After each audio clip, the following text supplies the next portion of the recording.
10-year-old Roswell boy may have saved his grandfather's life. He didn't do it by calling 911, but instead hopped into a pickup and drove him to the hospital. News 13's Ian Schwartz joins us live from Roswell with the story.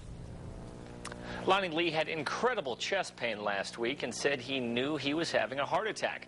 Lee said he counted on help from his grandsons, who had been there for him many times in the past.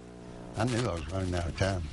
You know, I knew I'd already waited too long. Lonnie Lee was moments away from death. He had to get to the hospital fast, but he didn't call an ambulance. He called on his two grandsons, Nathaniel and Ryan. Lee told 10-year-old Nathaniel to steer while he drove to the ER. Lee was anything but alert, slumping over the steering wheel, fading in and out of consciousness as they drove down the road. He's talking to me constantly. Papa, wake up. Papa, stay awake. Nathaniel said it was scary, not only seeing his grandpa on the brink of death, but trying to see over the dash. The worst part was me trying to steer while he was having his pedal on the throttle. It was a dangerous drive as they ran several lights on the way to the hospital.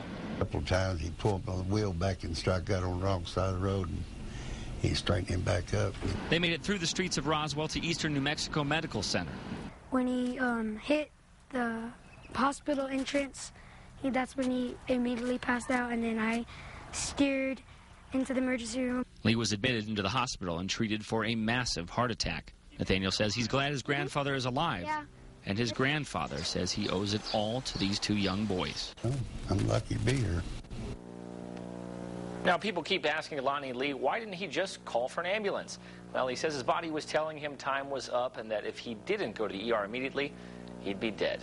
Back to you, Jessica. Okay, Ian, doctors suggest if you call 911 if you are having a heart attack. They say driving yourself to the hospital in that condition is dangerous.